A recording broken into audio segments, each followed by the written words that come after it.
When falling in love or taking your marriage vows, did you promise that if you didn't like your partner's behavior, you would yell, devalue, demean, call names, shame, or frighten? If not, where did you acquire the right to do it? You don't have the right, no matter how upset you get. There's no such thing as uncontrollable anger. Disagreements and arguments are not on a continuum with abuse. One doesn't naturally lead to the other.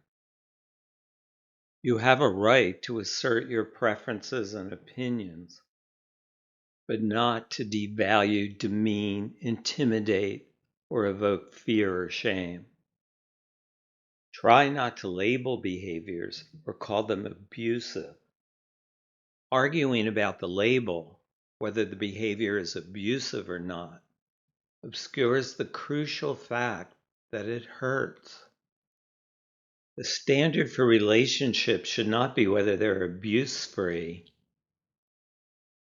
The standard must be compassion and kindness.